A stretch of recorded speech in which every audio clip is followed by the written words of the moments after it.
Campbell, I might just start with you. Just in broad economic terms, these jobs data out today is all good and healthy. I might add, a lot of those jobs are part-time jobs. You'd assume they're being loaded up going into the Christmas season. But you also had the MyEFO numbers come out, and again, the government's in a strong position, even with some downgrading of the surplus forecast. They're still happening, they're still there, and they're still real.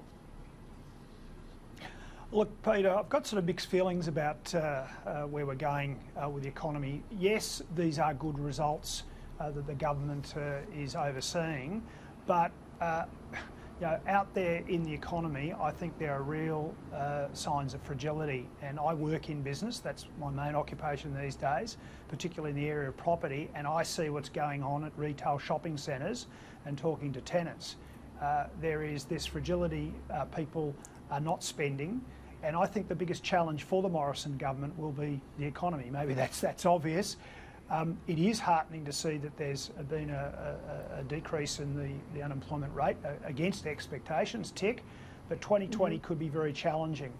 One other thought, I can't resist, of course, saying this: Queensland, 6.4% unemployment, winning the gold medal for all the wrong reasons, with the highest state unemployment, and it just shows what the Labor government up here are not doing in terms of taking the state forward economically.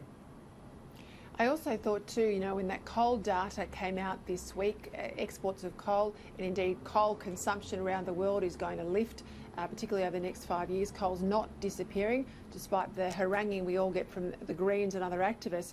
But I did think, you know, but for coal, Queensland, and Jackie Trade in particular, would be drowning in red ink. The budget's in a really parlous situation. Absolutely. Rebecca Weiser, today we had Barnaby Joyce out saying, for God's sake, the government has just got to get on and build a coal-fired power station. And in my editorial tonight, I said one of the problems the government's got is the PM's doing a terrific job, and there are a couple of ministers who do a bit of heavy lifting with him. But beyond him, it's, you know, it's the PM and those ministers and daylight in terms of performance. And I think Barnaby's right to say, we're not going to be judged on how bad Labor is at the next election. We will be judged on what we have or haven't done. Yes, I think that's right. I think, look, in the area of that coal-fired power plant, I do think Angus Taylor has been doing a lot of the heavy lifting, and this coal-fired power plant has to sort of fit into this overall thing, and the government has now focused on the fact that the number one concern has to be the stability of the energy supply, and that's where coal-fired power fits in. And of course it's the mechanism by which you give someone who's opening a plant that security via contracts. And dare I say, I think the sorts of mechanisms that have been put forward for renewables actually have to be flipped around to make sure that we can give the same sorts of securities to a coal-fired power plant. So I appreciate Barnaby's enthusiasm to get this done, but I do think Angus Taylor is doing the hard yards here and making sure that we've got a proper framework and the necessary mechanisms to make this work and to ensure that we get the lowest power prices. Coal will be part of that, but you've got to get the mechanisms right so that that plant has its security and so that it can go ahead. Yeah, I don't know, Rebecca. We can do stuff when we want to, like Snowy 2.0, throw, you know, $12 billion at that. But we've been talking a very circular argument about coal-fired power, indeed about gas-fired power, indeed about even nuclear, and nothing much seems to happen. Now, can-do Campbell Newman, you used to actually get things done. What needs to happen? Oh, look, I think they've just got to get behind the project. They have to, because they've got to provide the certainty, for example, the aluminium industry in Gladstone to the south of this proposed Collinsville power plant, and also to the future of Townsville and their metal processing industries as well. By the way, there's a prominent story in the Courier Mail today about a wind farm to happen between Gympie and Maryborough, further south, of course, in Queensland. The interesting thing, of course, the renewable energy lobby, a couple of names there, what are they saying? The government's got to provide the necessary financial incentives and etc. and support that. You know, but they keep telling us, and Anthony Albanese, I can't help but not reflect on this, he's saying that it's cheaper.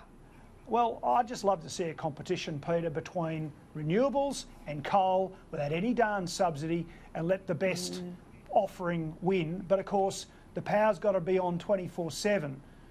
Whoever wins the tender, they've got to provide round-the-clock power. Yeah, if it was a genuinely level market, I agree with you, Campbell Newman. We put all of these energy generators into the mix, and the best one would win, both on reliability, affordability to the consumer and overall price to the taxpayer, but that's not what we're dealing with. Rebecca, I'm interested in the Murray-Darling Basin. It's been really a feature of the last month. There was a meeting held in Brisbane this week. It was sort of no cigar to the federal minister, David Littleproud. He wasn't able to get up his inquiry with the cooperation, at least, of the states. How much is this going to be a big issue, do you think, when they return to Parliament? Well, look, this is really a problem that goes back at least to Federation, if not before. So I don't think any of us should hold our breaths and expect that this is going to be solved anytime soon. It is an ongoing problem at how to share out water.